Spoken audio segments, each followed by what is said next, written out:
Peace and welcome to the culture here on the Black Star Network. I'm your host, Reese. Thank you so much for tuning in and being a part of the conversation. Folks, we got a lot to talk about. First, let's talk about the preparation for the historic arraignment of former President Donald Trump. We're going to check in with Dr. Jason Nichols to get his take on that situation.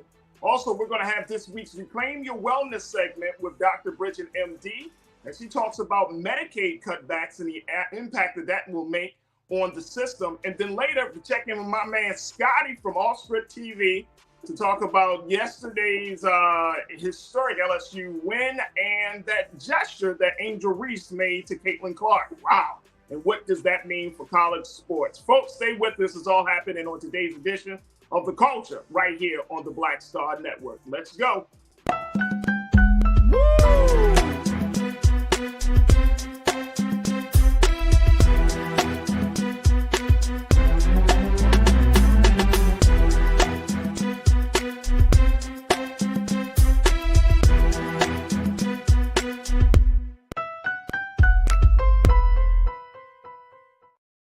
All right, folks, welcome to The Culture here on the Black Star Network. I'm your host, Faraji Muhammad. Thank you so much for tuning in and being a part of the conversation.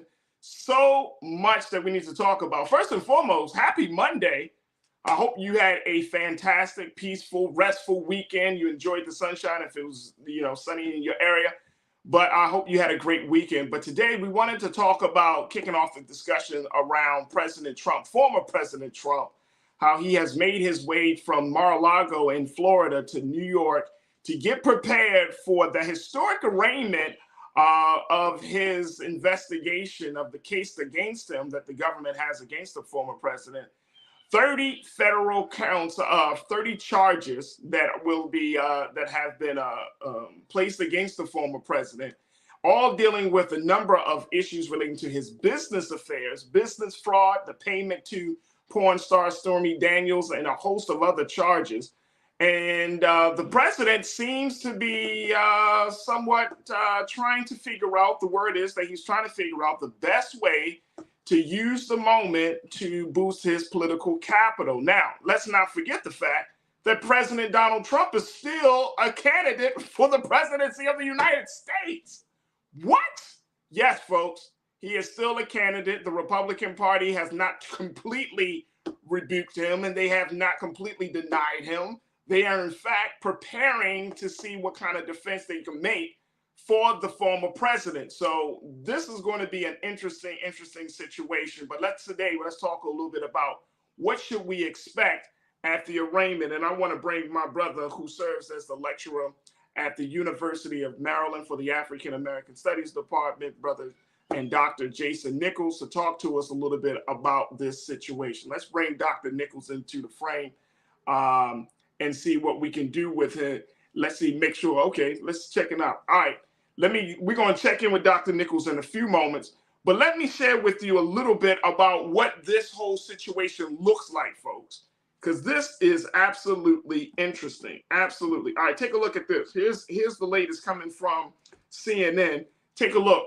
Trump faces 30 counts, more than 30 counts relating to business fraud, but the indictment remains under seal. The Manhattan District Attorney's Office has been investigating Trump in connection with his alleged role in a hush money payment scheme and cover-up involving adult film star Stormy Daniels that dates to the 2016 presidential election. Trump and his allies have already attacked Manhattan District Attorney Alvin Bragg, and an advertised Tuesday night speech back at Mar-a-Lago will likely be given by Trump more opportunity to claim he's being politically persecuted. Only, in the great words of Don King, boxing promoter Don King, only in America can a man like Trump, who is being indicted, who is being charged by the federal government for a host of violations of the law, only in America does he go back home to have an advertised speech to talk about political persecution. Absolutely crazy. Absolutely crazy. Folks, I want y'all to join me into this conversation.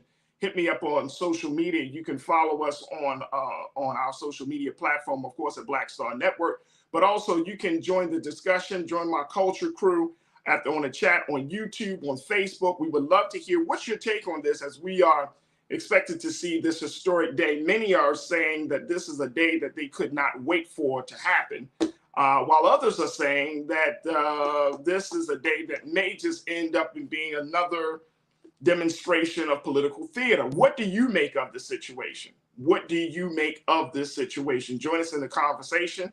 I would love to hear from you and get your thoughts as we were talking about the preparation of the arraignment of former President Donald Trump. Here's my thing, and let me just throw this out there very quickly.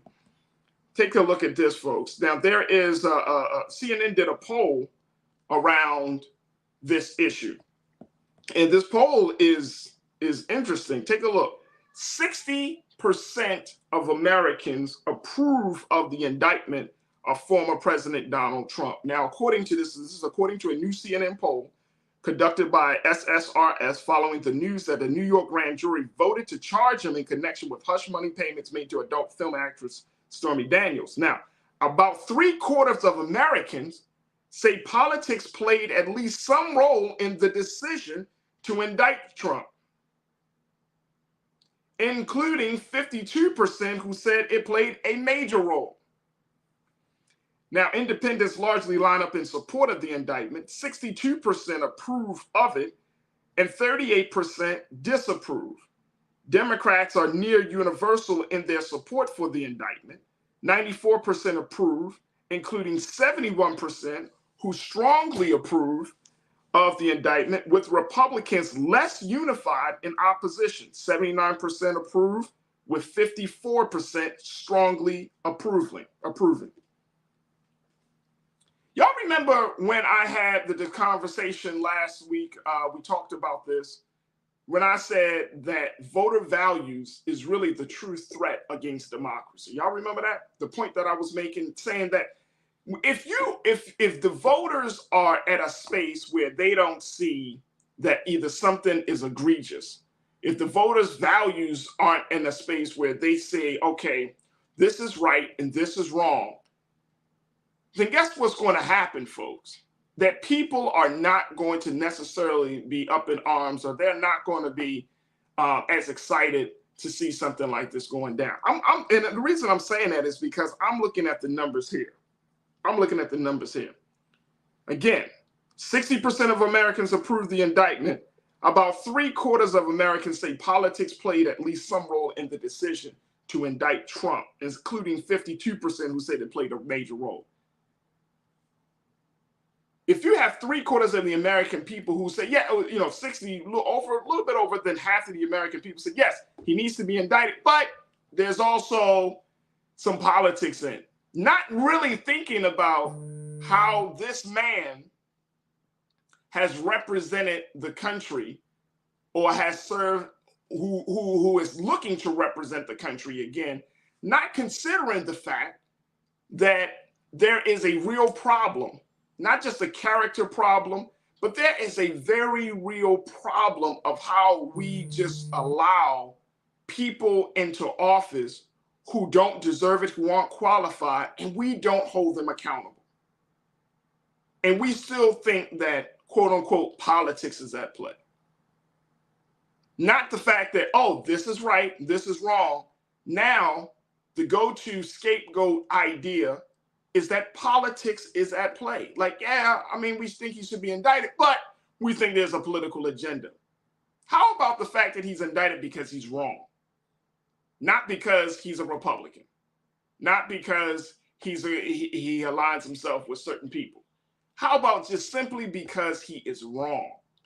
And this is the problem, folks. This is another value that I think that voters, you and me, and the rest of the American people, right, folks need to really look at. If we're always thinking that somebody, the punishment of someone is because of their political affiliation, the punishment of someone is because of who they know, and not looking at the very fundamental principle of right and what's wrong, then that's the problem. If we always look through the metric of the other stuff instead of the stuff of, is this right? Is this wrong? Is this fair? Is this unfair? Is this helpful or is this harmful? If we don't look at those fundamental things, right, then we have a serious problem in this country. All right, I want to go to you, hear what you got to say on this. Make sure that you join us in a conversation. So many people have been checking in, and I'm so happy to hear from you, my crew, on this. Lisa, let's start with you. You kicked it off and said, what a disgrace. This man can still run for president with all of the criminal activity that he has committed.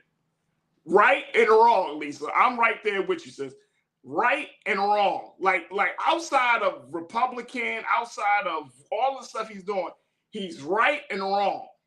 And see, when we say, and I don't know about you folks, but this is how I feel in terms of there's always, when we start saying, oh, it's political, it becomes this gray area instead of right and wrong. It's just right or wrong. That's it. That's the standard that we should hold our elected officials, the standard of right or wrong. So, Lisa, I am with you 100%. Pauline, you checked in and said he should be handcuffed and shackled. Well, there is some conversation about whether he is going to be that, if he's going to experience that. I was reading one report from CNN. It said that he may not actually get a mugshot because after he goes to his court appearance tomorrow afternoon, then he's going to jump on a plane, go back to Mar-a-Lago, and get ready for a speech. Yeah. Let me go to, thank you, Pauline. Truth is power. You say it's a good thing that Trump is still running for office while he's going through his indictment because it's good for the Democrats. If we can unite, we can use it for our benefit. Well, trust and believe, truth is power. You know it and I know it, sir. Guess what? He's going to use it for his benefit. He's going to talk about how he's going to try to create himself like he's a political prisoner, being politically persecuted, right? Instead of looking at a man wrong while he was running his campaign. Good point. Cautious thoughts, you said, what should be most concerning to us and the people in the United States is this. Donald Trump continues to exert a great deal of influence over one of the two major political parties in this country. My brother Conscious thought, I couldn't have said it better, sir. That is absolutely the truth. Absolutely the truth with no chaser, man. That's just getting straight down to it. He still wield power. And the fact is that we are, and it forces us, and I'm going to take a quick pause after this. It forces us to get into this space where we have to not look at the situation through the very clear lens of right and wrong. It forces us to try to adjust and to try to fix our minds into trying to look at this situation in a different way. And it's absolutely insane.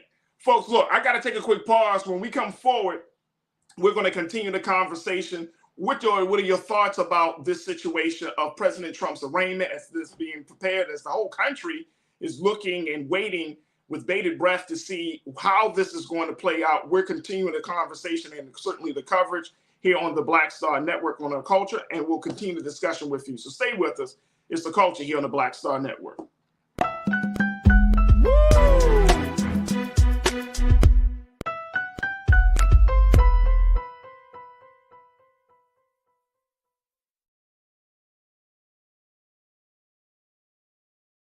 Black Star Network is here. Oh, no punch! I'm real revolutionary right now. Thank you for being the voice of Black America. All momentum we have now, we have to keep this going. The video looks phenomenal. See, this difference between Black Star Network and black-owned media and something like CNN. You can't be black-owned media and be scared. It's time to be smart. Bring your eyeballs home. You dig?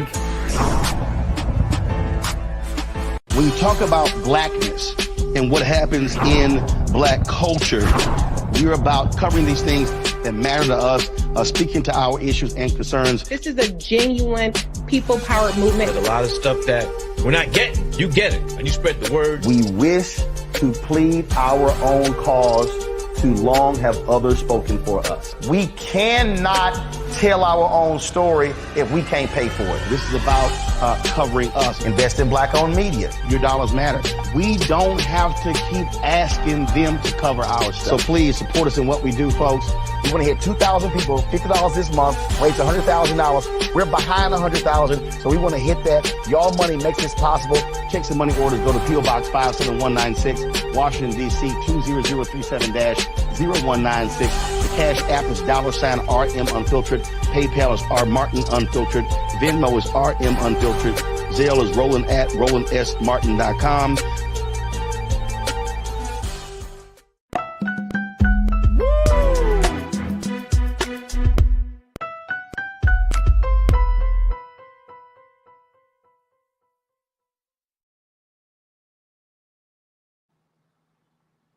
All right, folks, welcome back to the show. We've been talking about preparing for the historic arraignment of former President Donald Trump, who is expected to appear in the New York City Manhattan court tomorrow as part of the federal investigation against the former president when he has been charged with over 30 counts of business fraud, including the payment to porn star Stormy Daniels. But he's really dealing with a lot of other issues. Relating to his business affairs. And now we're looking at what should we expect with this whole situation going down. I want to get back to your thoughts, though, on this, folks. Crew, I want to hear more from you. Make sure you post your comments on YouTube as we have this discussion. Corinna, I want to go to your comment. Thank you so much, sis, for checking. And you said, I'll be excited when we see the orange agent in his orange jumpsuit with his orange makeup. Until that happens, I'm somewhat stoic on the matter for the time being. I understand. Hey, Corinna, you're from New York, so you know the term, Teflon Don. Like, nothing really sticks to this guy, right? Like, you could throw all of this stuff at him, but nothing truly sticks to this guy. So I'm right there with you. Appreciate that. And certainly I caught the orange reference, Corinna. I caught that. All right, Howard, talk to me, sir. You said peace to all here. Sure, politics may have played a part, but you know what they can say. You know what they say, live by the sword, die by the sword.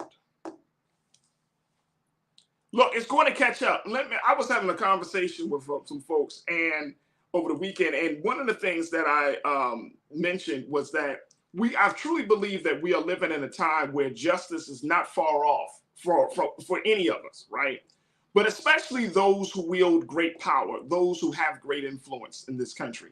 I think that we are seriously in a time frame, folks, where back in the day, we never thought that certain people would ever get locked up or ever get caught or ever really have to, address whatever issues they have or have to suffer any type of consequences in our lifetime. Y'all remember those moments?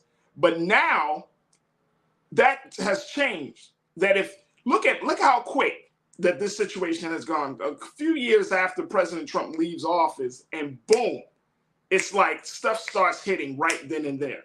Now, I want us to keep this in mind too, Howard, like the point you made. I mean, look, he's been doing this for years. This is not his first his first ride around the block in terms of violations, in terms of doing things that people say warrants some sort of consequential action. This is not his first time. He's been doing stuff like this for years.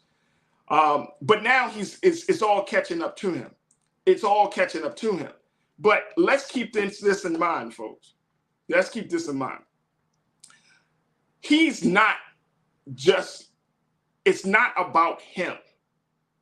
And here's why I'm saying that. Because we can get caught up in saying, oh, if he gets indicted, if he gets, he's going to jail, whoo, like we're ridding the world of evil. We're not. We're not. The sad part about President Trump is that he's one of many. That's really the sad part about this whole thing, right?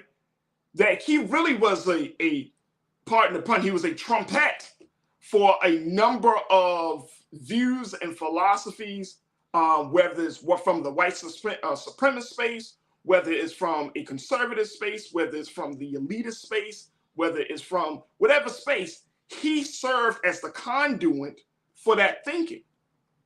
So if he has already, I mean, okay, he goes down, but then you have others that's popping up. It's like a whack-a-mole game, right? It's like you knock him down, somebody else pops up. Somebody is going to try to take the same ideology, the same thinking, try to do what he do. And you know how folks say, I'm going to do it bigger. I'm going to do it better.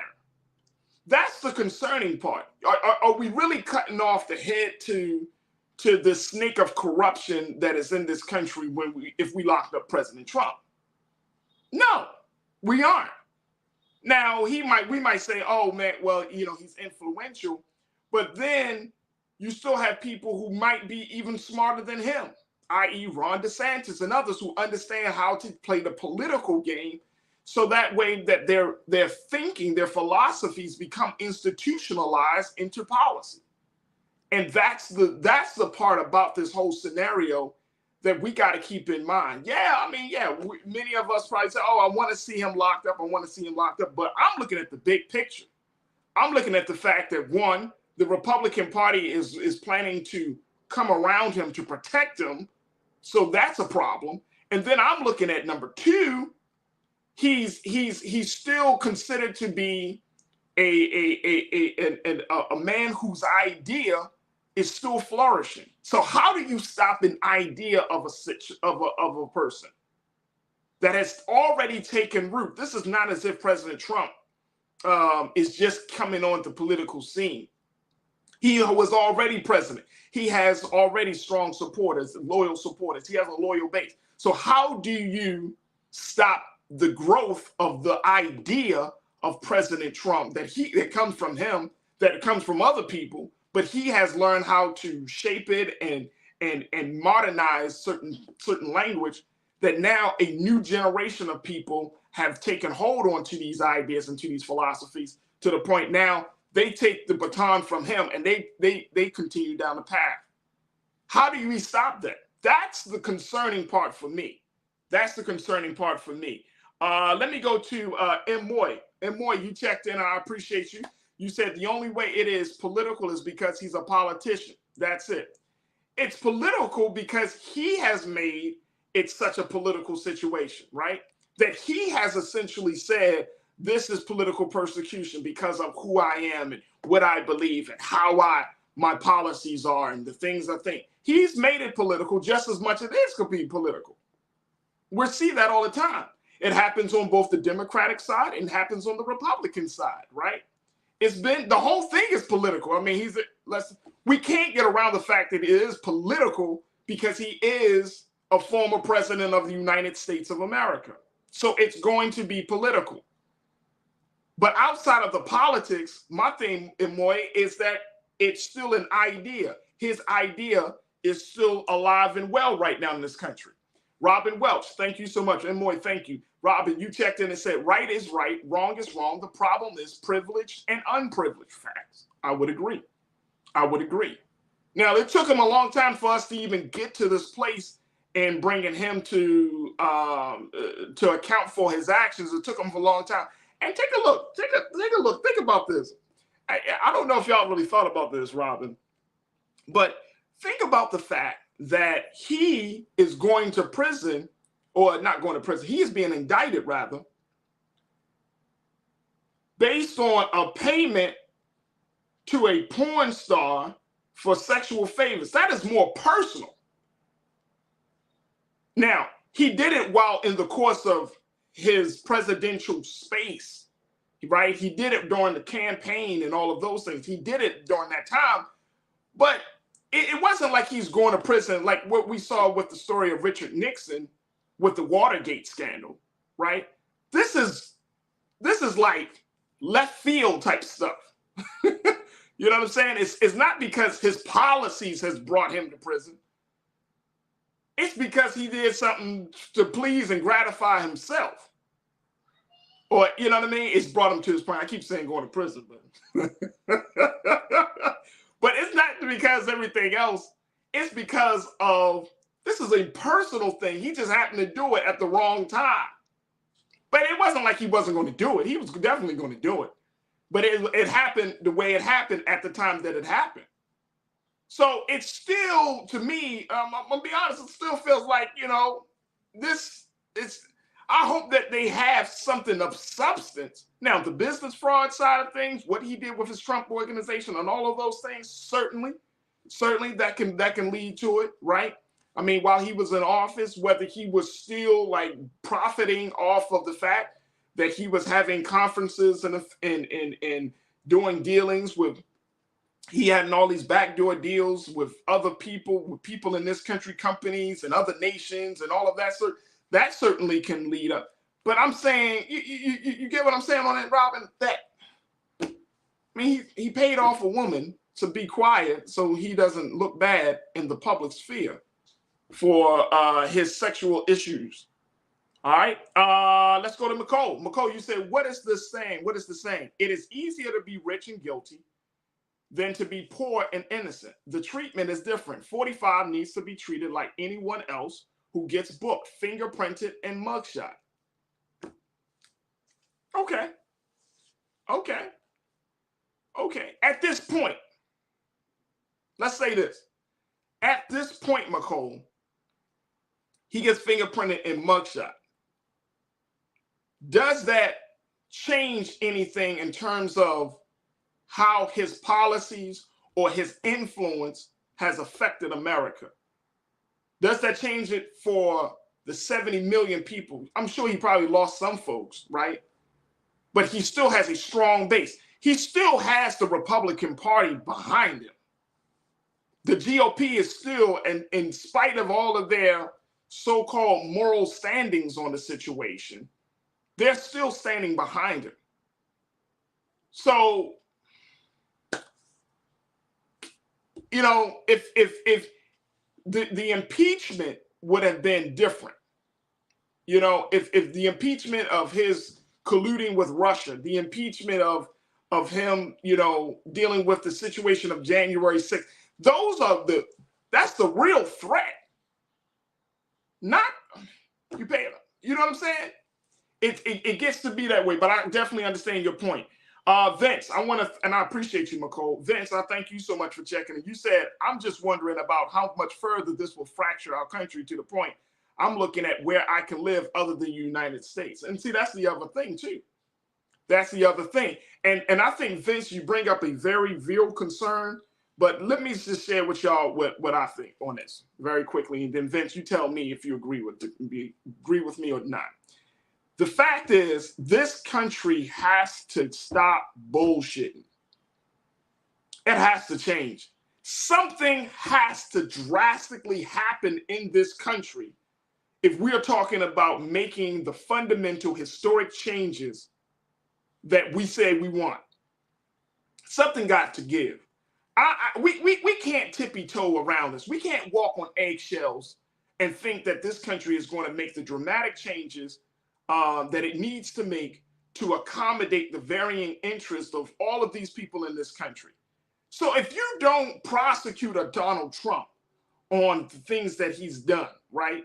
He's one of the biggest violators right there on the public space and the political space on the scene right now. If you don't go after him and set a precedent, then what are we really saying? Are we saying that it's okay? Like, I don't want to fracture the country up. Like, part of me, and folks, y'all got to ride with me.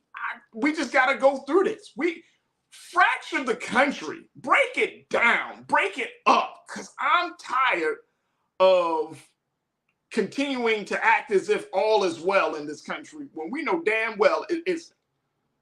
Fracture it, bust it up. And at least once we can bust it up, let's get into the space of trying to rebuild it. But it's like you're in a relationship. I'm telling you, I was telling someone this the other day. It's like when you're in a relationship and you know the relationship is not working and you're trying to do everything you can to keep that relationship, but you already know the relationship is over, right? And you keep trying and you keep trying and you do this little thing and you do that little thing because you are essentially afraid of the reality that the relationship is over. We got to confront this in this country. If we're serious about changing America for the betterment of our children and for the future, we got to confront this. And if it's with Donald Trump's indictment or with some other situation, so be it. Because I don't want to carry this burden on to my children. All right, we got to take another pause. When we come back, more conversation. Stay with us, folks. It's The Culture here on the Black Star Network.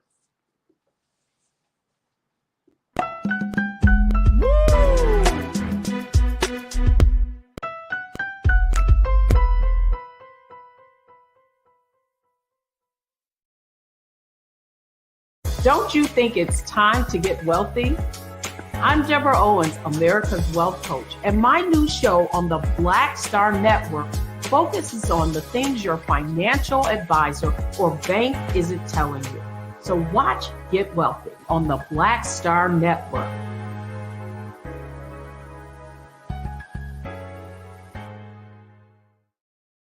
Hi, I'm Dr. Jackie Hood Martin, and I have a question for you. Ever feel as if your life is teetering and the weight and pressure of the world is consistently on your shoulders? Well, let me tell you, living a balanced life isn't easy. Join me each Tuesday on Black Star Network for A Balanced Life with Dr. Jackie. We'll laugh together, cry together, pull ourselves together, and cheer each other on. So join me for new shows each Tuesday on Black Star Network, A Balanced Life with Dr. Jackie.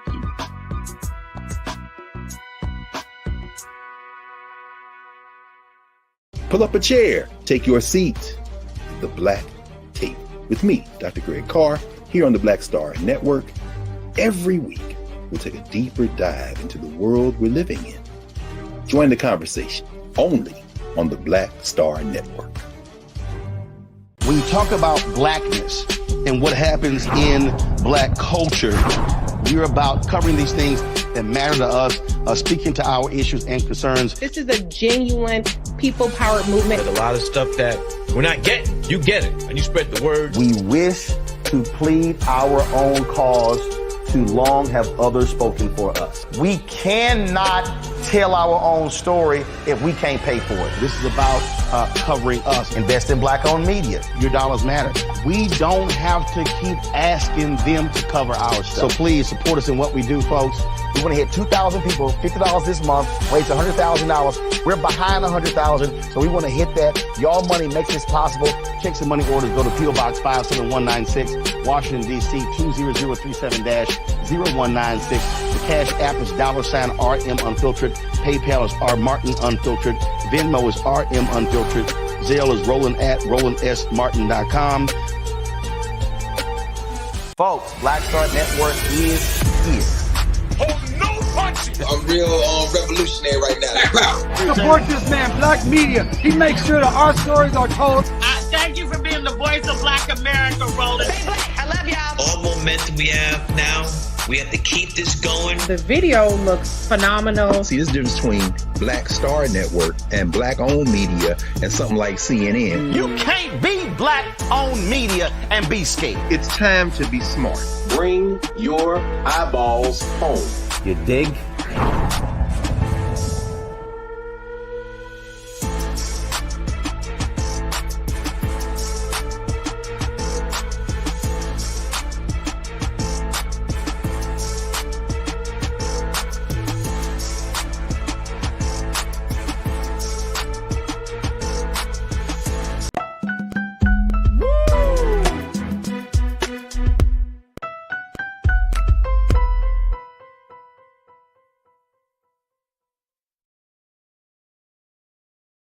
All right, folks, welcome back to The Culture here on the Black Star Network. We've been talking about the preparation of the arraignment of former President Donald Trump, the impact, and more importantly, what should we expect tomorrow? And I'm loving the comments that I'm hearing from you folks around this whole situation. We just got word that President Trump has officially landed in LaGuardia in New York just a few moments ago.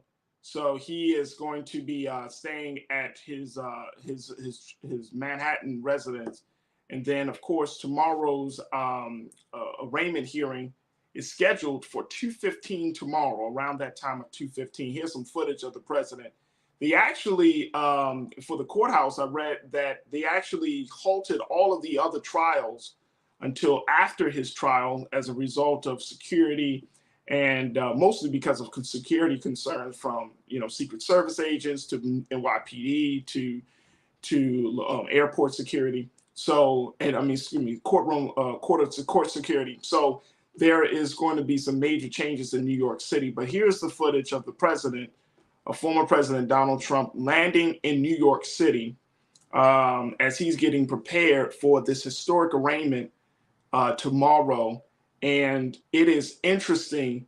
I think the whole country we're going to be tuned in to see what do we make out of this whole situation. There's been so much talk about, what could happen.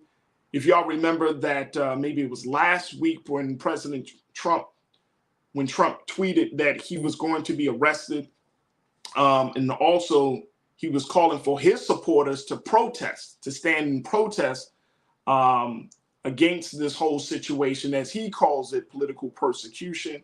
So we may see some of that tomorrow.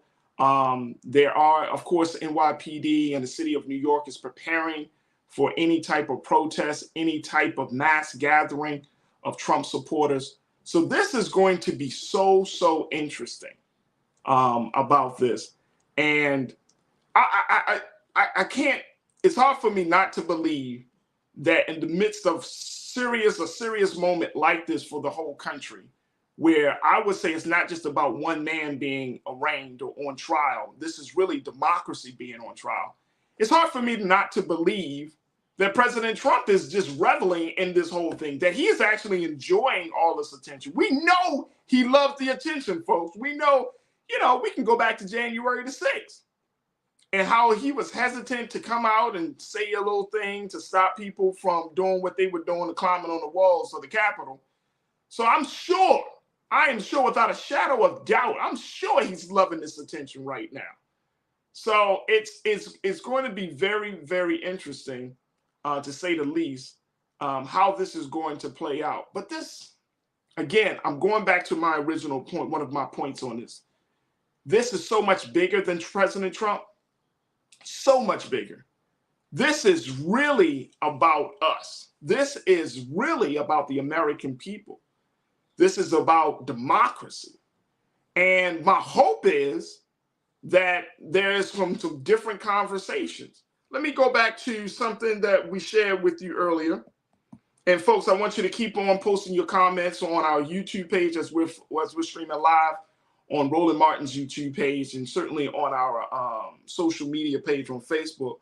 But I want to go back to something in that piece about the poll that CNN did around this whole indictment. And take a look. Let's just listen to this, folks. Democrats are near universal in their support for the indictment. 94% approve, including 71% who strongly approve of the indictment.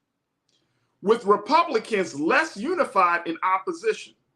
79% of the Republicans disapprove of the indictment, with 54% strongly disapproving.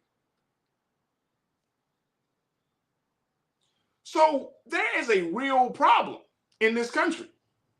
When you have nearly 80% of Republicans who disapprove of a man who has committed a wrong, what does that say about the party itself? What does that say to the American people? What does that say to the American people who are affiliated with that party? We are in a time, folks. This is a very, very serious time. We are really in a time where truth is out the window, and it's all about who you know, what you got, how much you can finagle, how well you can finagle the system. It's not about truth. It's not about right. It's not about wrong. It's not about any of those fundamental things. This is about the fact of, that's my man.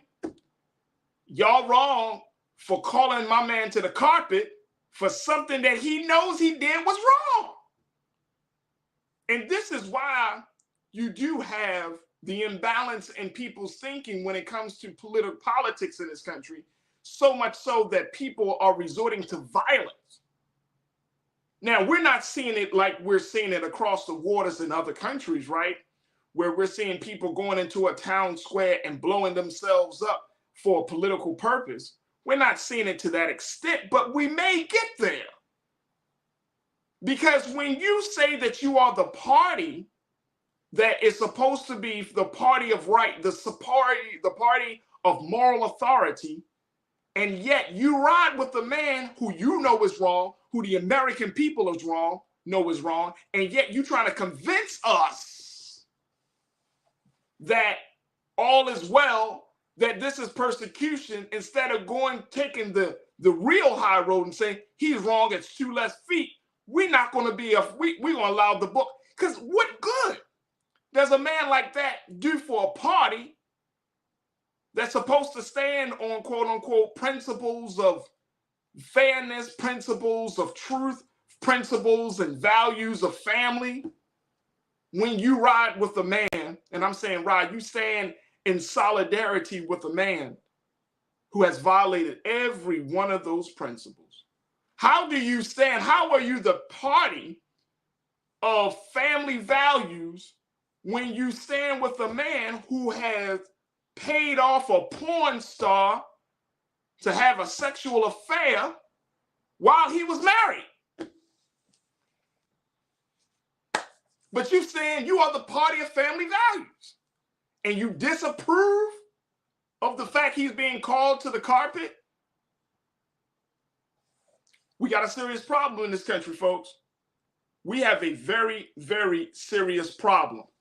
Look, I got to take another quick pause. When we come back, let me get some words from my brother, Dr. Jason Nichols from the University of Maryland. We'd love to get his take on his final segment around this conversation. So stay with us. We got a lot to get to in the final segment here on The Culture, right here on the Black Star Network.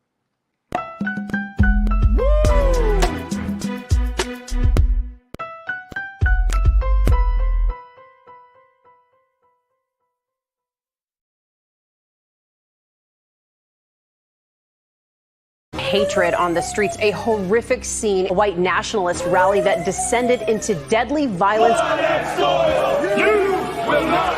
White people are losing their damn minds.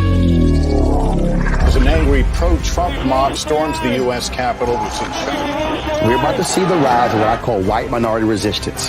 We have seen white folks in this country who simply cannot tolerate black folks voting. I think what we're seeing is the inevitable result of violent denial. This is part of American history. Every time that people of color have made progress, whether real or symbolic, there has been what Carol Anderson at Emory University calls white rage as a backlash. This is the rise of the Proud Boys and the Boogaloo Boys. America, there's going to be more of this. Here's all the Proud Boys, guys. This country is getting increasingly racist in its behaviors and its attitudes because of the fear of white people. The fear that they're taking our jobs, they're taking our resources, they're taking our women. This is white fear.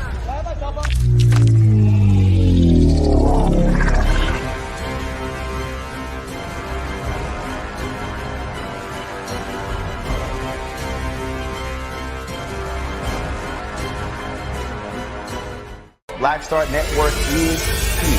Oh, no punch! I'm real revolutionary right now. Thank you for being the voice of Black America. All momentum we have now, we have to keep this going. The video looks phenomenal. See, there's a difference between Black Star Network and black-owned media and something like CNN. You can't be black-owned media and be scared. It's time to be smart. Bring your eyeballs home. You dig?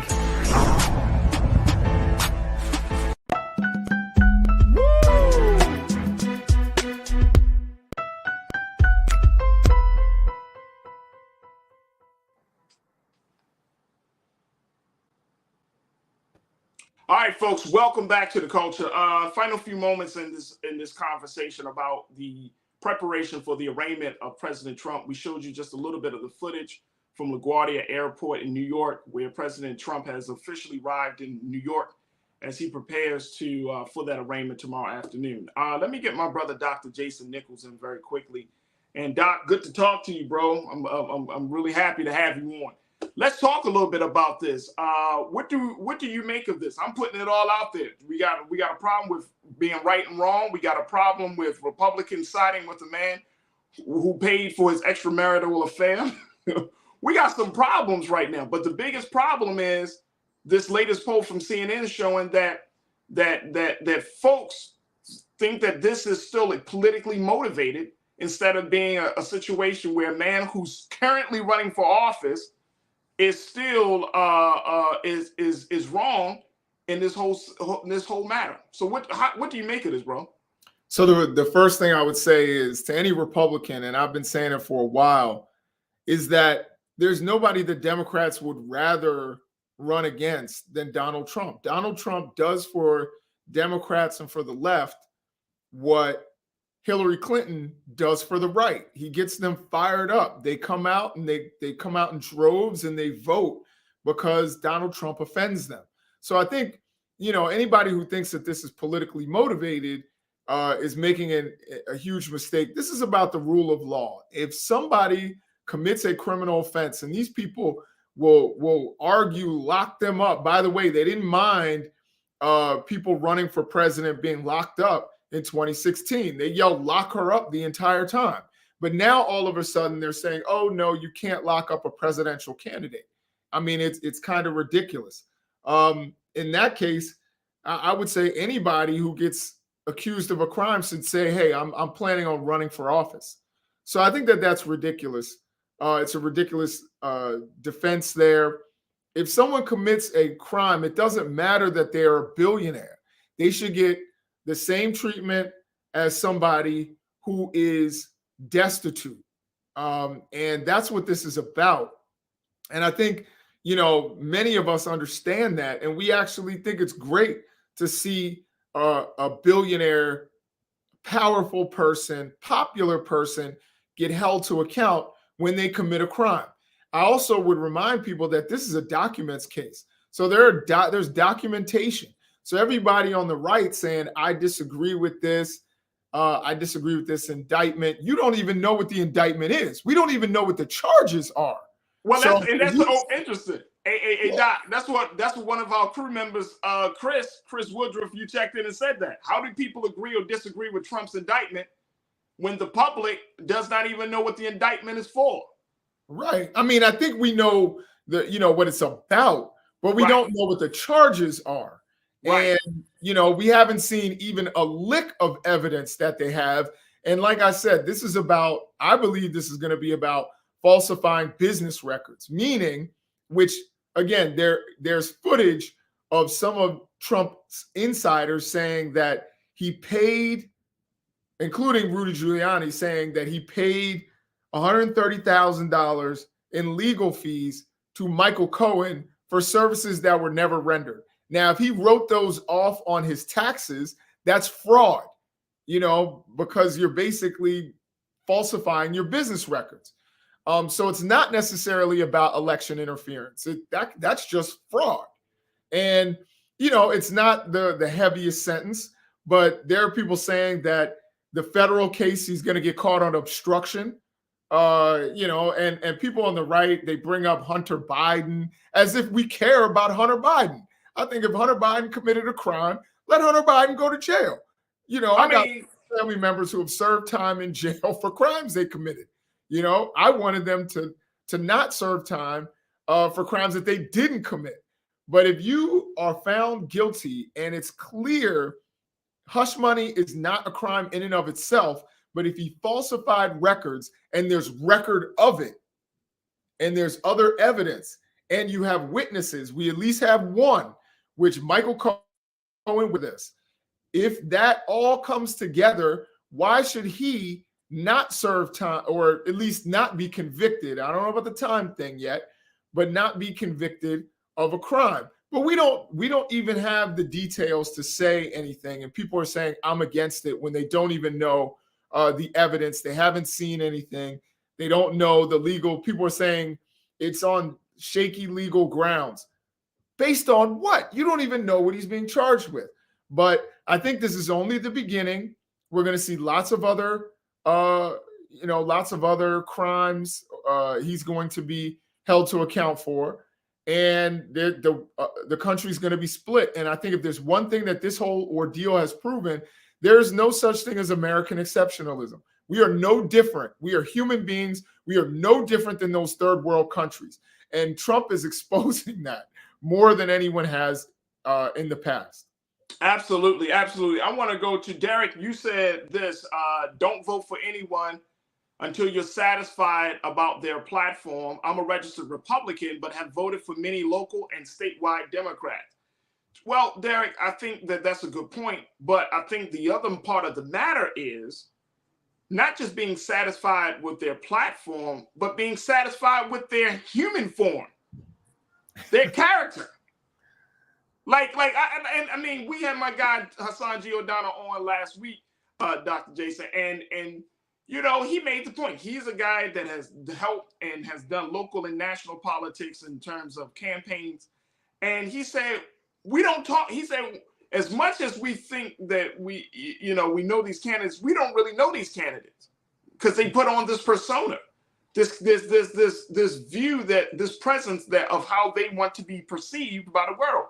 So yeah, I mean, the platform is nice, but I want to know who you are, because I have to be sure that my interests are in the hands of an individual, man or woman, individual who has some sense of morality, who has some sense of my values, who have some sense of understanding of things, right? I need to kind of get a better sense of who you are.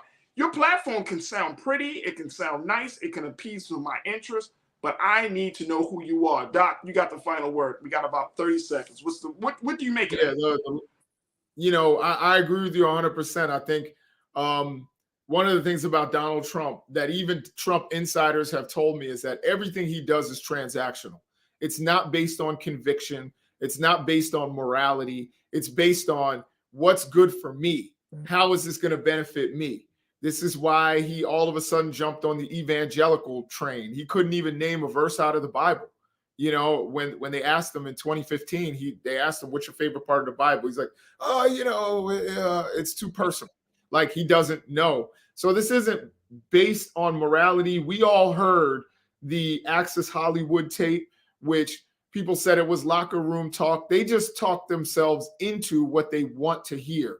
And it's really sad that America has gotten to that point where we don't even, or many of us don't even think about character when we're voting for somebody. But again, Republicans, just as a party right now, unfortunately, are anti-democracy. And when you have a party that has lost over and over again, it's kind of an eventual thing that they're going to turn against voting and democracy altogether. And that's why I can't vote for Republicans right now.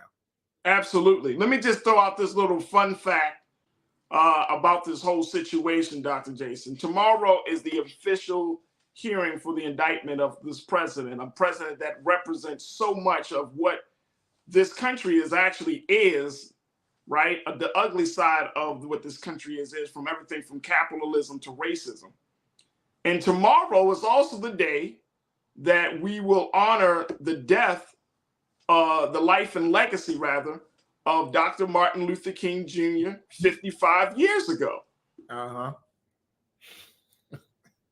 I mean, it might be a form of poetic justice. It may be a form, but I thought about it. My producer Joel and I talked a little bit about it before the show, and I'm just at a place, I'm like, there's got to be something there. There's got to be something there. Trump being indicted on the same day that Dr. King was killed 55 years to the day. Right. A man who, and I'm speaking of Dr. King, a man who stood against everything that Trump stands for. Mm-hmm. Yeah. So we are really in a time in this country where there is good versus bad, evil versus goodness, right versus wrong. This is that place that we're in this country. And I think that it is important that we keep those things in mind. This is not some superhero movie. This is not Marvel. This is not DC Comics, folks. This is real life. We are living in a time where if you don't stand for something right, essentially you are standing for wrong. If you don't speak out against what's wrong, then you are becoming complicit. You are an accomplice of what's wrong. Wow. Dr. Jason Nichols, my brother, good to check in with you. Thank you so much for your time. We'll reconnect very soon. Folks, we got to take a quick pause, and when we come forward, we're going to shift gears. Let's talk to Dr. Bridget.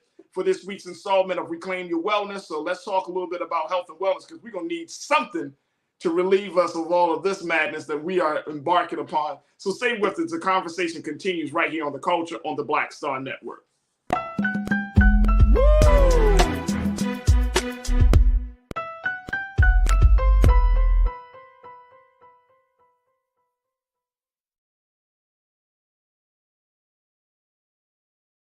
Folks, Black Star Network is here.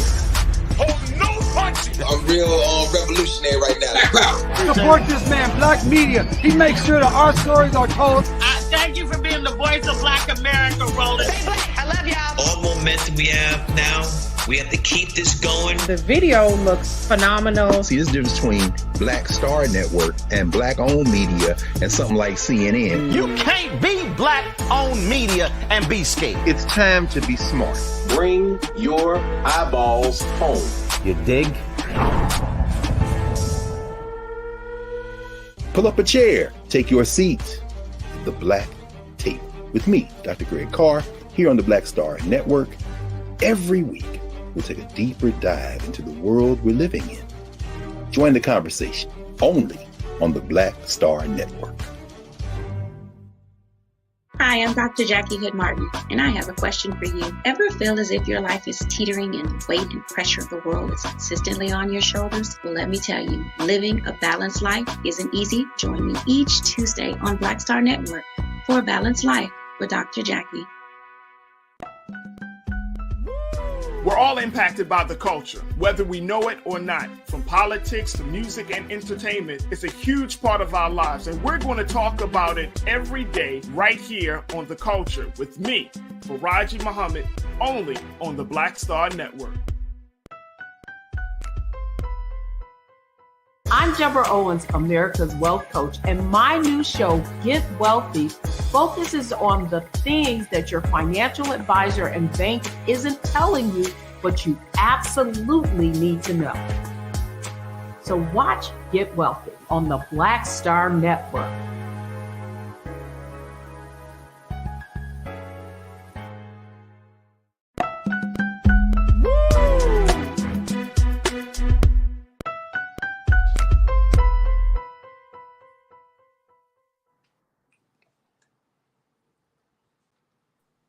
All right, folks, welcome back to The Culture here on the Black Star Network. I'm your host, Faraji Muhammad. Thank you so much for checking in and being a part of the conversation. Folks, it is Monday, and it's now time for us to get a checkup from the neck up, as they say. So let's get into this week's Reclaim Your Wellness segment with our very own Dr. Bridget, MD.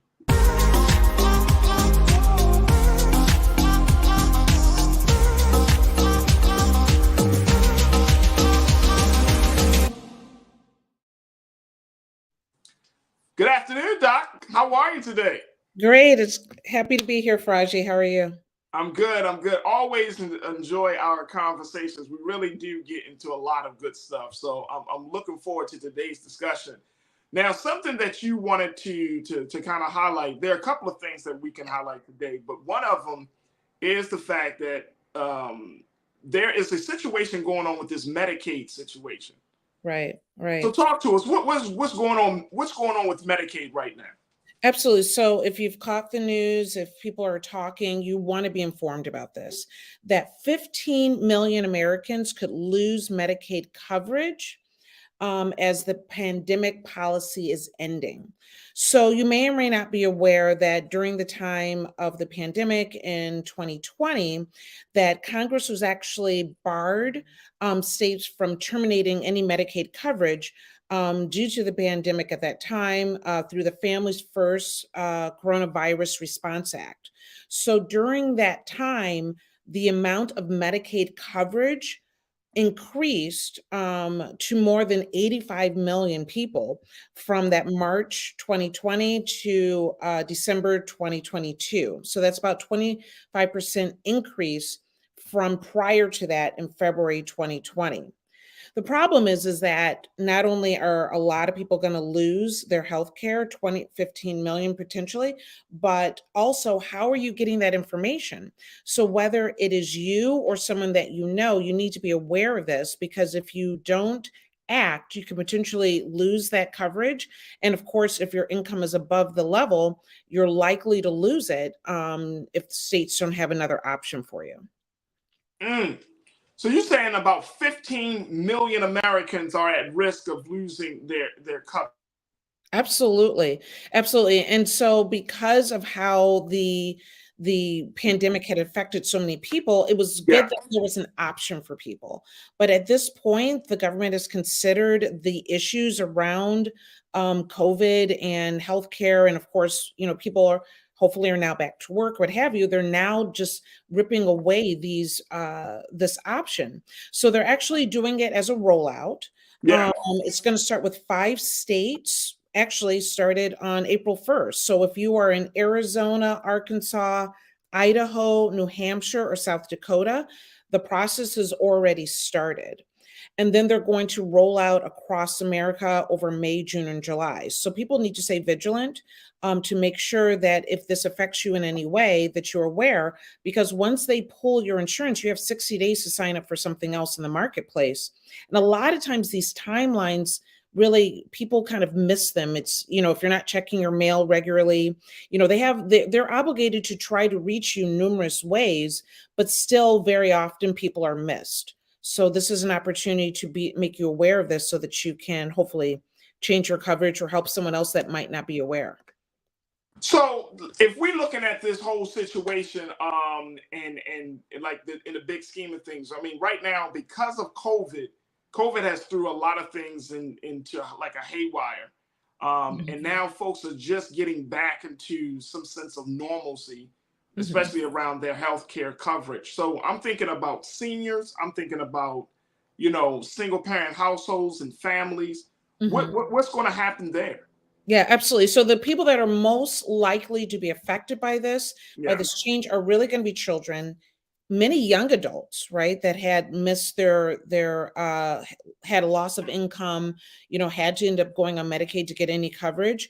Black and Hispanic or Latinx people are probably the most likely to be affected by this. And so there is a provision, but there are states that have not taken that on. And so that provision is that for this coverage gap, there are states that have not adapted the Medicaid expansion for adults, which would make people eligible that are outside of the usual income requirements. So people that had an income up to $14,000 or almost $15,000 could get the expansion, but there are 12 states that did not adopt this. And so in those states, people are even at higher risk, and they're thinking about almost 2 million people that would definitely not have any coverage options. Wow. All right. So let's talk about, knowing that this stuff is pretty much is going to happen. How do families, how do individuals prepare for it? Absolutely. So if you're relying on Medicaid for your care, you're going to want to make sure that your contact information is updated in their system. So people move, new phone numbers, new addresses, what have you. Make sure that your phone number, your email, your home address is updated with Medicaid so that they're able to contact you if there are any issues. Many states will mail a renewal form to your home. It is actually required, like I said before, that they try to reach you numerous ways, but many times, you'll see some of this kind of generic mail. Yeah. And let's face it, in a quick, fast time, and, as far as technology and information, some of these generic little envelopes look like everything else and people toss it. So if you are relying on Medicaid right now, make sure that you're checking your mail, finding this form, make sure your information is up to date with them. And I know that each state has their own like deadlines and they operate, especially like the healthcare system, differently. How does that impact this whole process? So the new enrollment period will open for people just starting just this last March 31st. That enrollment period it will last up until about July 31st of 2024, because remember, we're rolling out different states at different times. Right. So that you have that period of time. But for those people that lose their Medicaid coverage, they'll have up to 60 days to enroll. So even though I'm mentioning this wider enrollment time period, you only have 60 days from the time period that you're losing your coverage. to try to reinstate it or get other coverage. So keep that in mind as well. Absolutely. Folks, we've been chatting with my sister, Dr. Bridget, MD. I want to get your take on this. If y'all want to share some questions with Dr. Bridget around this issue of Medicare and how millions of Americans are poised to lose the health care coverage that they deserve and that they need, and you know, the impact that that's going to make. Join us in the conversation. Post your thoughts in our Facebook, and YouTube chat. And crew, I want to hear from you what questions you have for Dr. Bridget. I'm thinking, Doc, that if, you know, this whole situation, I mean, this seems like in this country, when it comes to healthcare, there's always something on the horizon that's a looming threat, right? Like, and it's like keeping up with it, understanding this stuff. Are there some resources are there some places that people can look at this and say, okay, I have a better understanding of my healthcare, or I have a better understanding of how the healthcare system works? Because I just feel like, you know, when I looked at my healthcare insurance, when I've looked at life insurance, it can be so confusing. And going back to the whole senior things, you know, so you have some seniors who aren't living with their children, who are living by themselves. They don't have access, or if they do have access to the computer, it's the computer itself. It becomes a struggle and a challenge, especially in our neighborhood, in our community. Absolutely. So trying to navigate through all of those things. You know, I'm going to mention an option that many people don't think of or might not be aware, that most health systems have a insurance specialist that if you call and say, can you sit down with me and help me understand my insurance? Most likely they're going to be able to make that appointment with you and do that. And I think that is a service that most people are not aware of. It puts you back into hopefully in your comfort zone, you know, talking to people that are within the medical office that you already go to. And they're often able to help you where, you know, I could tell you, you know, go to, you know, the Medicaid sites and government sites, which I find them overwhelming and confusing. But I think the idea of reaching out to your medical office, or if it's of a larger network, and saying, is there someone there that can go through my medical coverage with me and help me understand it? Most of them have someone that will actually take appointments. Oh, so that's great to know. That's great to know, Doc. Nicole Smith checked in, Doc. She asked, can you get insurance, Obamacare insurance, if you don't have insurance? But it's not because you were dropped from the pandemic. It was dropped you from the pandemic. You just didn't have it at all. Is that possible? So my understanding is that, you know, there's periods of open enrollment. You have to look at to see what's going on with your employment, whether if you don't have employment, you should be able to still obtain this. You know, there've been so many restrictions and changes, particularly during the time of the pandemic, that it's not as simple as it used to be. But if you're going to the marketplace, if you're able to get on and enroll, there should be options that are available to you. It's just as things have changed, incomes have changed, options have altered over time. It's gotten more confusing, but you should be able to go to the marketplace and find it. Absolutely. Absolutely. One of the things McCollum brings up, she said, it seems like some Americans are always fighting for quality health care. How come this still seems like a far off goal? Yeah, you know, I think one of the first things that I would say is that about only 14% of the US population, you know, across the US, have considered what is proficient health literacy. Wait a minute, say that again. 14%. So 14% of the US population have proficient health literacy. Right. So whether it is understanding your health, your body, your insurance, however you have to operate through the system, only about 14% of people actually have that. Consider how low of a number that really is. And so to be able to connect and reach out and have websites and people that, you know, everyone that doesn't want to read a website, you know, as long as Christmas, trying to understand something with jargon that you're not familiar with. So that's why I really recommend reaching out to the offices where you can actually communicate with someone.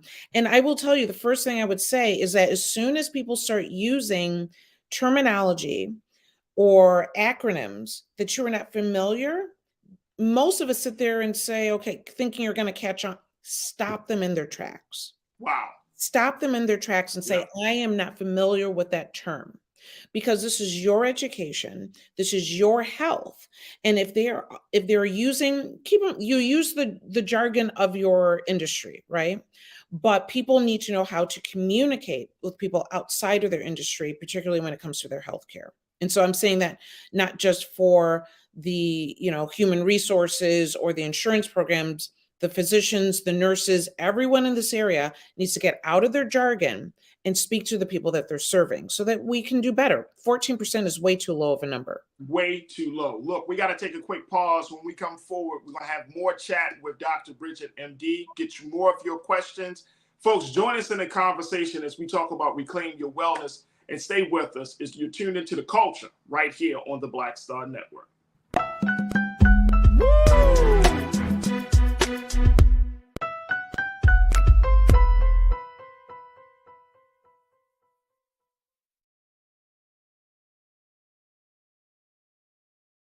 Pull up a chair, take your seat. The Black Tape with me, Dr. Greg Carr, here on the Black Star Network. Every week, we'll take a deeper dive into the world we're living in. Join the conversation only on the Black Star Network. Black Star Network is here. Oh, no punch! I'm real revolutionary right now. Thank you for being the voice of Black America. All momentum we have now, we have to keep this going. The video looks phenomenal. See, there's a difference between Black Star Network and Black-owned media and something like CNN. You can't be Black-owned media and be scared. It's time to be smart. Bring your eyeballs home. You dig?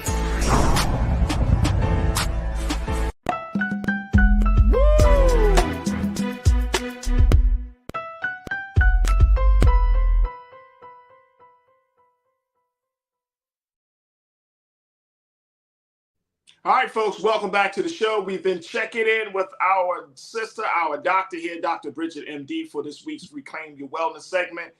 And Dr. Bridget is just breaking it down or talking to us about the importance of making sure that we're getting the proper health care, as Medicaid is, as 15 million of Americans are at risk of losing Medicaid insurance, folks, millions of people. And because of the changes from COVID to where the healthcare industry is going right now, it's going to cause some real problems. And so I would highly encourage, just like you've heard Dr. Bridget talk about this, but I would highly encourage, especially for those of us who have older parents who are still around, still living, to have these conversations, just to say, hey, mom, dad, grandma, grandpa, are you covered? Where, what's the status of your coverage, to make sure that they can go to the doctors and definitely take care of that, right? Because the industry is changing rapidly.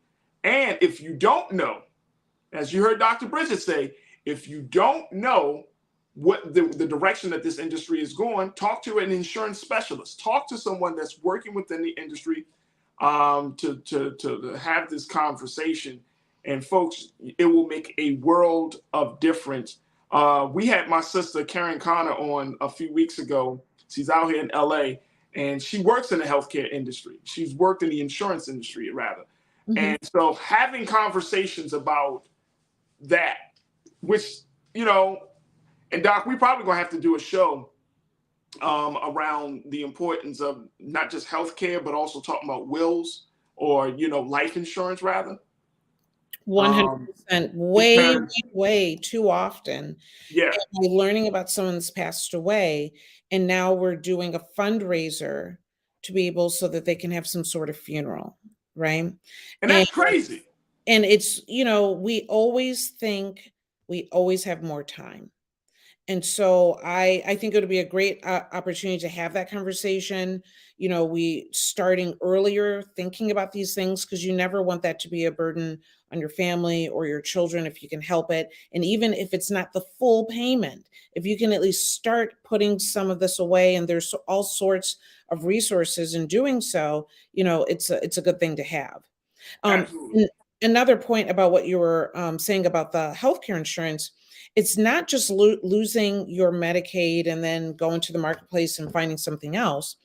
The services are going to be much different, right? So when you're going into that marketplace trying to find new insurance, it's going to be more expensive, undoubtedly. There's going to be different and sometimes less coverage for what you're able to afford. And so this isn't as simple as going from Medicaid and switching over to another option. What you might need for your health conditions might be a lot harder to get covered. So that's why, as you're saying, we need to talk to our, older people. We need to even talk to our young people. I work with a number of sickle cell patients, young people that have really bad health issues at times. We have to make sure that we have them covered and have options for them, because without their medication, without their ability to go to the hospital when needed, they're really in a bad situation. No, absolutely. Very, very bad in a situation. And I'm glad that you brought that up, Doc, because I think that you're also even having that conversation about, life insurance for your, for some of my culture crew members, they have older children, in their 20s and whatnot. And I don't know if folks are having these conversations with their 25-year-old. And I remember when I first enrolled for my health insurance some time ago, my life insurance, excuse me. My life insurance, my agent was telling me, yeah, man, like, you're in great health. And it seems like, the industry doesn't want you to take life insurance out when you're very young. It wants you to kind of wait until you get into an older space. And in the Black community, I could only imagine what the life insurance rate is. And I probably got to bring my sister Karen back on to have that conversation. But I can only imagine what the rate of young people in their 20s and 30s who actually have life insurance, who have health care insurance, versus other communities. I can only imagine how serious that situation is. And of course, folks don't like to talk about that because folks don't want to think about their mortality. But guess what, folks? Can't take it with you. Can't take it with you. Can't stay here. Can't stay here either. If you pay less than $100 a month for some level of coverage, whether you're talking about health care, life insurance, some type of coverage for less than $100 a month, I mean, that's nothing. No. In the big scheme of things, when you consider how much money we pay for other stuff, Dr. Bridget. Yeah, absolutely. Absolutely. And literally, I had this conversation this morning with a friend whose daughter, who I believe is 25, 27 years old. And when he was like, well, I can't cover you anymore on the on our medical insurance, she was like, well, I'm just going to wing it. This is what typically happens, right? You're young and, you have your whole life ahead of you. And so why have insurance? Because you're just going to wing it. But, and a lot of people consider life insurance and medical insurance just a gimmick. And I think it would be a really good opportunity to talk about what's a gimmick, what is really important, so that we cover each other, and having opportunities to get this paperwork and these issues in order and trust the system, because I think that's what holds us back. And it's held me back at times. Yet you're telling me that I should pay for this and pay for that, and I don't really see the outcome. And will it benefit me? Why do it at all? But there are reasons to do it, and we should definitely cover that. Absolutely. Absolutely. We got a final few moments here. Let's talk a little bit about this month being a major and significant month. Yes. Right. So this month is National Minority Health Awareness Month. Is that correct? Absolutely. Absolutely. So I definitely like to bring up these observances to keep this, and hopefully it'll stick with people and it'll stay in your mind that it is National Minority Health Month. It is the Minority Health Institute definitely observes this. It's to highlight the importance of improving the health of racial and ethnic minorities and BIPOC communities, and reducing health disparities in the United States. And so we take the theme this month, or for this month, is better health through better understanding. And again, I mentioned before, only 14% of Americans really have a good health literacy as it is. And keep in mind that 60% of racial and ethnic minority patients believe at least somewhat that it's important to have a healthcare provider that who shares and understands your culture. And I think it is crucial. It makes a complete difference when you're able to explain your conditions, how you're feeling, what's going on with you, when you don't have to explain who you are. Wow. So there are definitely, I recommend if you're having trouble finding a provider that reflects who you are, blackdoctor.org can help you find it. There are other services out there as well. But if you go to blackdoctor.org, it will give you information and lists of different specialists and physicians, hopefully in your area.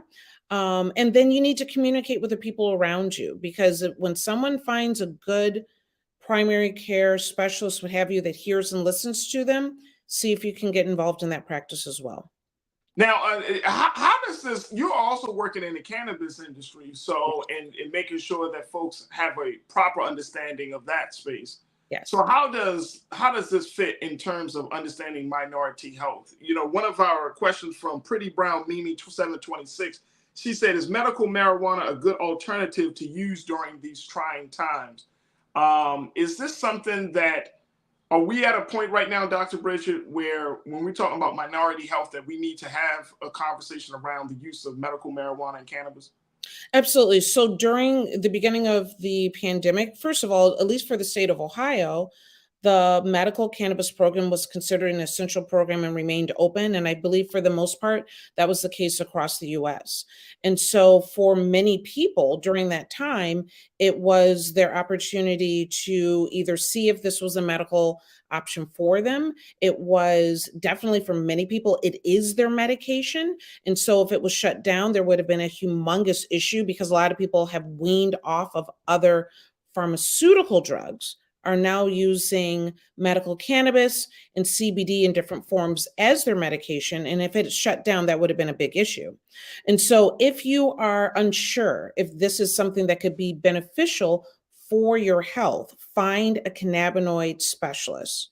And I say that because there are a lot of card doctors that will be happy to give you a card, but there's only a few medical doctors that will help you manage this as a medication. And that's something that's definitely worth looking into. Absolutely. And Moy checked in and said that was a powerful statement that you made, having a doctor that you don't have to explain who you are. Yeah. That is a very, very powerful statement that you made. I mean, I think that's something that we need to keep to heart. You know what I'm saying, Dr. Bridget, and I mean, it may take some time, right? Because you're navigating through this space, but once you find the doctor that is your doctor, like they say in the dating world, my person, that is your doctor, it makes a world of difference. Makes a world of difference. And in a time where doctors come and go, they don't feel supported by the medical system, it becomes even harder. There was a time where once that doctor got that position, just like many industries, that was their job for life, right? And we've gotten to a place where people are always searching for the best opportunity for themselves. And so if you find that doctor, definitely connect with them and be able to be honest, support them as well. When I was at the Cleveland Clinic, I had an amazing patient population. And it's because I invested in who they were as people. So many of them invested in me as a person as well. And you just don't see that anymore. So, there's always the boundary of the patient and the doctor relationship. But, historically, that was not only did doctors know their patients well, but patients knew their doctors well. And we've talked about this, where so many physicians are leaving the healthcare industry. So many patients are looking for alternative medicine. Reconstructing what our medical system looks like is crucial for its survival. Reconstructing what the system looks like is crucial to survival. I could not disagree at all. All right, Doc. Well, we appreciate all of the great information and the insight that you bring to us each and every week, and especially today. I know that you're looking to open up the conversation even wider, so that's going to be happening soon. And we'll give folks more information about that. But how can folks reach out to you and get more if they have other questions and they want to get your thoughts? Absolutely. So you're always welcome to email me at info@drbridgetmd.com. And many people have found me on Instagram, Dr. Bridget MD. Leave me direct messages, comment. During this month of Minority Health Month, I will be posting more information about that on my page as well. And as you're suggesting, Faraji, that starting next week, we'll have something called the After Chat. And that after your show is done on Mondays, we'll have a live Instagram Live where we can continue the medical conversation, share more information to help people reclaim their wellness. There it is, y'all. There it is. Dr. Bridget is doing it big. She's doing it big for the culture and, of course, doing it big for our wellness. Dr. Bridget, always a pleasure to have you on, sis. Thank you so much. And we're looking forward to that after chat as well to get more one-on-one conversations and recommendations and insight from you. But thank you so much for being with us here on The Culture this afternoon. Absolutely. Thank you. Absolutely. All right, folks, we got to take a quick pause. When we come forward, let's check in with Scotty. I miss my brother. And let's talk about that historic LSU game. Let's talk about it. Because I know it. The whole country is talking about it. Angel Reese and the women of LSU taking down Iowa. Woo! What a game. Folks, stay with us. That conversation is up next here on The Culture on the Black Star Network.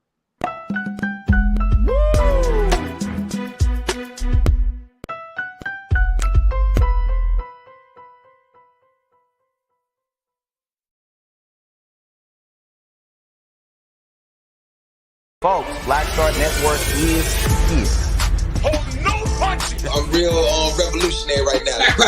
Support this man, Black Media. He makes sure that our stories are told. Thank you for being the voice of Black America, Roland. Hey, Black, I love y'all. All momentum we have now, we have to keep this going. The video looks phenomenal. See, this difference between Black Star Network and black-owned media and something like CNN. You can't be black-owned media and be scared. It's time to be smart. Bring your eyeballs home. You dig? Pull up a chair, take your seat. The Black Tape with me, Dr. Greg Carr, here on the Black Star Network. Every week, we'll take a deeper dive into the world we're living in. Join the conversation only on the Black Star Network. Hi, I'm Dr. Jackie Hood Martin, and I have a question for you. Ever feel as if your life is teetering and the weight and pressure of the world is consistently on your shoulders? Well, let me tell you, living a balanced life isn't easy. Join me each Tuesday on Black Star Network for A Balanced Life with Dr. Jackie. We're all impacted by the culture, whether we know it or not. From politics to music and entertainment, it's a huge part of our lives, and we're going to talk about it every day right here on The Culture with me, Faraji Muhammad, only on the Black Star Network.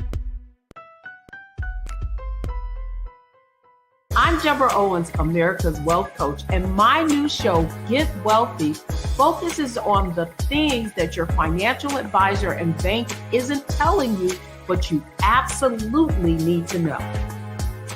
So watch Get Wealthy on the Black Star Network.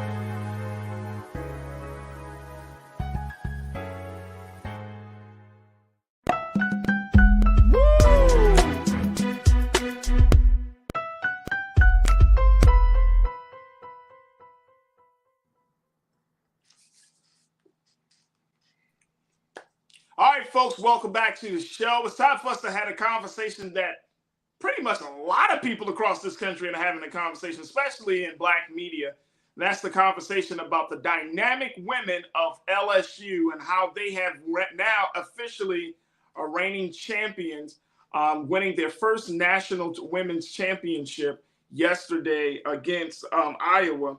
And it has sparked not just congratulations across the country, but a lot of controversy because one of their players, Angel Reese, who is a native of Baltimore, that's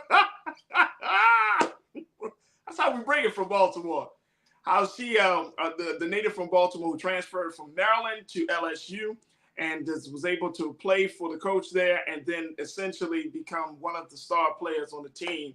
made a gesture to Iowa's Caitlin Clark during the game, a gesture that Caitlin Clark actually used during the same tournament. And how there has now been some controversy around who can make the gesture and how it was received. Let me bring my guy Scotty in. I had to touch down my brother, man. Hey, yo. hey, yo. You know what it is. What's goody, man? Haven't been here in a minute. Hey, listen, before we get this started, you already know what it is. It's cool when they do it. It's a problem when I do it. It's cool when they do it. It's pro when I do it. We can just start it right there. Bro, first and foremost, hey, Scotty, first, big shout out to the women of LSU. Absolutely. Until they getting their first national championship. Shout out to Angel from Maryland. This is what Maryland is, okay? When people don't know how Maryland get down, this is how Maryland get down. We don't play like that. We don't back that stuff. You were saying all that. Back that up. See, people don't understand how Maryland get down. We different, but go ahead. Hey, bro, we real different. Especially now, Angel is from Baltimore County. She's out of from Randallstown, which is in Baltimore. If you're from the area, it's like Baltimore City and Baltimore County is like kind of meshed together in a lot of ways. But the point is that is the spirit of athletes coming out of Maryland, man. Like there's no cut card. We're gonna bring it to you. And it's going to be in your face, and we're going to let you know. Yeah, that's how, like, when I saw it, and I was like, man, she different. So I didn't know she transferred from Maryland. I was like, because when I heard she was from Baltimore, I was like, how'd she get out the city? I'm like, we're really good about keeping girls that are good in Maryland home. And then I realized she transferred. I was like, oh, come on, free. Right. We let this girl go. But that's neither here nor there. But let's All right, so this has created a lot of controversy just because of a gesture. And this is the part about it, Scotty. I'm seeing a couple of different things. One is race is at the top of the whole thing. Yep. It's a race thing. Caitlin Clark, who plays for Iowa, she dropped 30. She still did a game. She still had a hell of a game. She still broke some records in terms of women basketball in the national championship. But she used the same exact gesture, bro. And the gesture is just simply meaning, what, you can't see me. It's like, John Cena used to do it. John Cena's used it. Everybody, it's not like the gesture that got people really going is when that championship ring gesture. There it is. Boom. Ring me. This is during the fourth quarter when Angel Reese showed Caitlin Clark. The game is over, sis. The game is wrapped. But why is this just double standard? Is it just because of race, or is there something underneath all that? Oh, it's race. Oh, listen, it ain't nothing.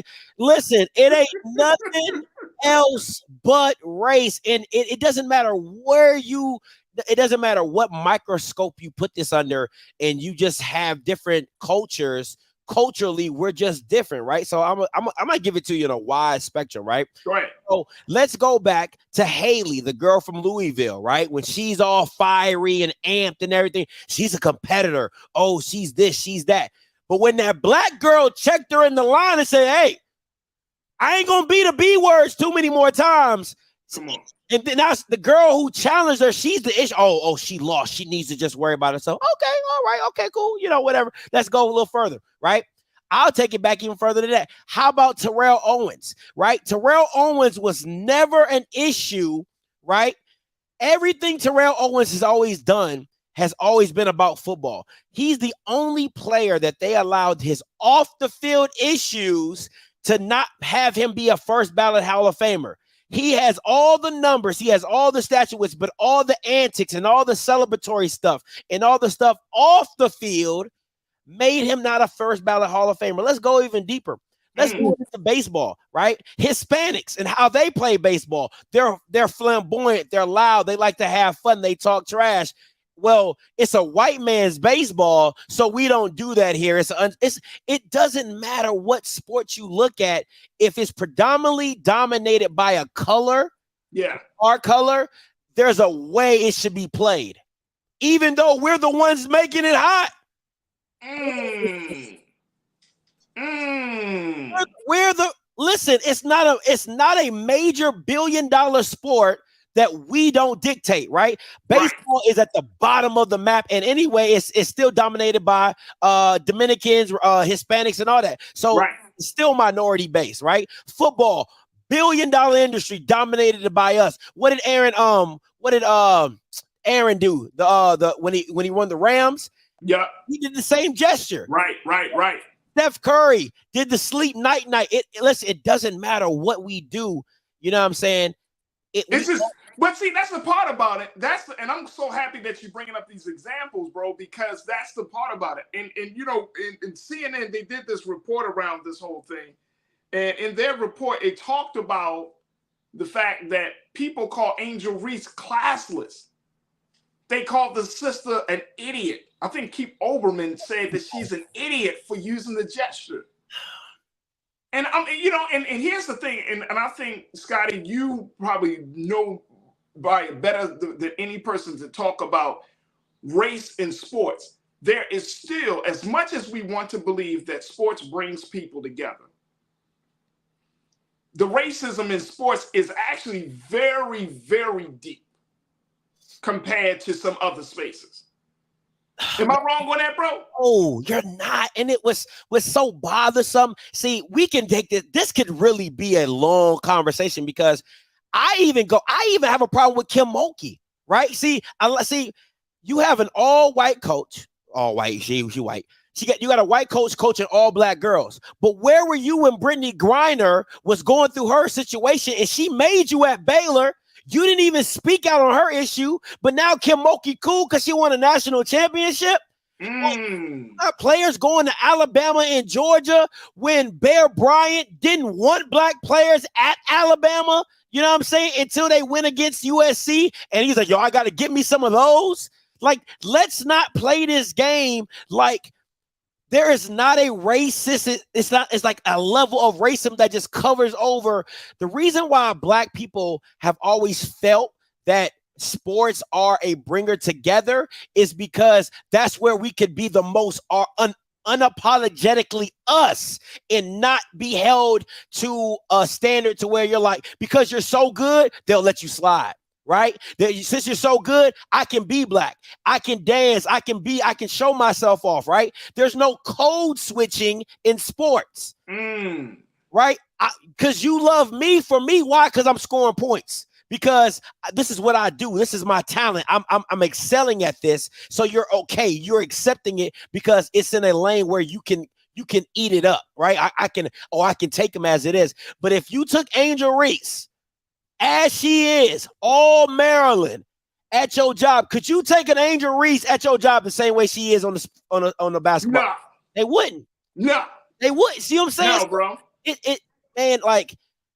When people say like I probably look too deep and I'm too analytical about stuff. Nah, come on. My thing is like we as black people have to. We have to. I love what she said. I'm unapologetically me. Right. I'm me. This is who I am. I'm not going to, and nobody's asking Caitlin Clark to change. Nobody's telling Caitlin Clark she can't do this. Nobody telling Caitlin Clark she can't yell. It's the same thing with Tom Brady. Tom Brady yells at his players and his athletes. Let Cam Newton do that. Oh, he's being a team. He's decisive. He's breaking up the team apart. It has always been like this in sports to where white counterparts are allowed to do and say and be demonstrative and do this, and they're leaders. You know what I'm saying? They're leaders. They're fiery. They're competitive. And then on the flip side, for black athletes, they're demonstrative. They're decisive. They're classless. They're thugs. It's hood. It's ghetto. It's crazy. And I guess now my question is, Scotty, is there a way that can be completely eliminated, or is that just something that just comes with the territory, and we just gotta have to teach future black athletes that look, be prepared? I think you have to teach them to be prepared, but you need more Don Staleys. You need more Don Staleys who are unapologetically them, right? When you Kids have to understand, I gotta go to a program that allows me to be me. And I'll give Kim Mulkey credit for this. She allowed Angel Reese to be her, right? Didn't ask her to change and say, hey, come here. Do I wish it didn't happen for Kim Mulkey? Absolutely not. But at the end of the day, when we teach our athletes and we teach our Black men and women is, hey, there's nothing wrong with being you. There's nothing wrong with being you. My mom used to always say there's a time and a place, right? Right. There's a place for everything. So if you on the basketball court and they jawing, that's what it is in sports. You jaw, you talk trash, you do this. If that's who you are, all I say is this: the way you give it gotta be the same way you receive it. That's the only. I tell my kids all the time when they be joning on each other, I be like, listen, don't come running to me when your sister hit you below the belt because she done got you on one. You're like, Dad, she's talking about no. You was giving it to her, she gonna give it to you, and she won this round. You know what I'm saying? So it's allowing kids and understanding them to allow them to be them and be comfortable, but being yourself. Be comfortable in your own skin of a Black man, a Black woman, and I'm talented, I'm good, I'm that guy or I'm that girl, and that can be anything. That can be in being a scientist, being a doctor, being a lawyer. Like, I mean, you ain't at the courtroom talking about you ain't good as me, but you gotta have that. Right. You get you can't see me, Judge. Just having that swag, taking that swag to wherever it is, because that's what Black people have, man. We just have a natural swag that people hate. Hey, bro, absolutely. All right, Rodney Theoc checked in and said, white folks how dare she do that to our white princess? LOL. I like that. Rodney, you think that's what the word is? LSU. Oh my gosh, the big Black girls from Louisiana State just coming here to Iowa. Yeah.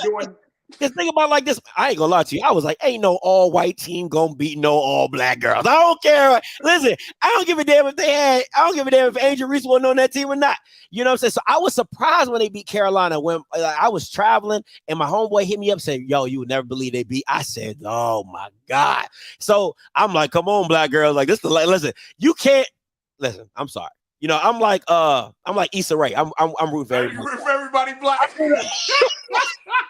I'm rooting for everybody Black.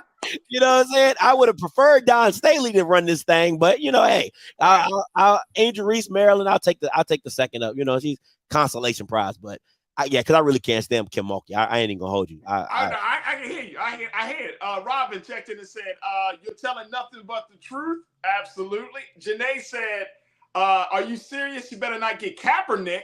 We have to protect her." What do you think? And I think that brings up a great point, Scotty, that Janae is making. Because most of the time when we see athletes, our athletes, and I forget the sister's name, the runner, her name just escapes me now, but she's very flamboyant and very unapologetic. Sha'Carri. Yeah. When we see certain athletes, they get to when they get that national exposure, like Angel Reese is getting national exposure now. Like there's some things that start to happen. You know what I mean? That exposure can lead to all types of, just like. It could really get to a person. How do we protect her? How do we protect any of the young, women or men athletes that are coming down this pipeline to make sure that if you're going to be unapologetically you're doing it in a system and in an industry that won't, praise you. They're going to frown upon you. They're going to criticize you. They're going to talk bad about you. How do we get them protected? I know this is going to sound bad, but you can't protect them, right? Because we don't control anything. What do we control? Wow. What media do we control? What Black media do we control? You know what I'm saying? You have Roland, but Roland don't cover sports. So if we're just talking in that, and we're talking about in the sports realm, there is no sport. There's no all Black sports ESPN. Hey, wait, what is that? You know what I'm saying? And would it have the same validation as ESPN? I highly doubt that. So, but at the end of the day, you have to tell your person or whoever, your daughter, your son, is that one, the community around them, they know who they are. My mom used to always say that when you go into an environment, it should not change who you are. And I'll give you a good example, right? People get upset when you go to your job and you speak to somebody, they don't speak back to you. My mom said, why? That's who you are. Be who you are. So every day you speak to that person, even if they don't say nothing back, because that's who you are, right? So that don't let the environment around you change who you are. You know what I'm saying? If you speak to people when you see them, you keep speaking. So that's how you have to train our black children growing up in a space, especially social media, and you can go viral about anything, right? So understanding who I am. If Angel Reese is like, yo, this is what Sha'Carri Richardson, I love that she leaned into who she was. She's like, man, I'm from Dallas, I'm from Oak Cliff. This how we dress, this how I get down, and I'm gonna beat you looking like me, comfortable. You know what I'm saying? Nails and all. You know what I'm saying? But you got to understand, when our black athletes take national attention, what's the first thing they want to do? They want to find what's wrong with you. So why does Sha'Carri Richardson's stories go viral now that she's losing more than she wins? Because that's not an image they want to promote. Right? They don't want to promote an image of a young woman being herself, authentically black, nails, hair done, laid, all that, and she kicking everybody's butt. But when she losing, they be like, see. You know what I'm saying? So it's you. As long as Sha'Carri knows who she is, do you, boo boo? That same thing with Angel Reese. Long as she knows who she is, she's just going to have to just deal with it. But I think, to your point, you make an excellent point by saying there has to be a community around her, right? And I don't know, like, I haven't had the opportunity to play sports when I was in school, whether it's high school or college. You did. So for athletes, I'm assuming that there is a community of black athletes or community of athletes that support your authenticity, your being unapologetically you. Is there not? Sometimes it's not, man. Like, I don't know if you saw Dion's Dion had an interview with he did a second up interview with The Pivot, and he said he's so inner driven because nobody ever came to his games. His mama was working 2 jobs, his dad wasn't there. He said, so I don't need you to validate who I am. So some people don't have that community, and like you got the Deion Sanders of the world who internalize and they make the prime time image of, I know I'm the ish, right? And then you have people like, you know, LeBron, who has his boys and his friends. Right. Great point. It's different for everybody. And you got Steph Curry, who has his mom, his dad, his brother. So it's different for everybody. But as long as it all comes back to the central point of knowing who you are and being okay with that person and being okay with what you see in the mirror and whatever is displayed or how they turn and manipulate your image, and they do that because the one thing about these kids growing up is that they think social media is who they are, right? Like, so how people, if I don't get enough likes, people don't like me, right? If I don't get enough retweets, people don't like me, right? Instead of just taking the action as whatever I'm doing, the picture or whatever, they take it internally as they don't like me. And you got me and you who didn't grow up in social media, and we like, that don't make no sense. I don't make, like, I don't give a damn. If 5 likes, I like me. You know what I'm saying? Like when I used to be out here in these streets before I got my fiance, I was like, listen, my mom think I'm handsome, so I'm good. You know, I'm good. Okay, what you think? My mom say I'm handsome. So it's reteaching kids how to find themselves and be okay with themselves instead of looking for outside gratification or outside validation, saying, oh, these people think I'm cool, so now I'm cool. Like, nah, I've been cool. I don't know what you thought. Right. You just find it out. You late to the party. You know? Right. And that guy. Great point, bro. Hey, man, always appreciate you, Scotty. Thank you for checking in. Look, how can people tune into your show, Off Script TV? Man, you catch me on YouTube, Off Script. Type it in. You already know what it is. Bringing that wow entertainment in your face attribute. Shout out to Mr. Damon in the chat. He be jumping back and forth. I love that, man. Thank you so much for tuning in. You can catch me on Instagram and Twitter, Off Script TV as well.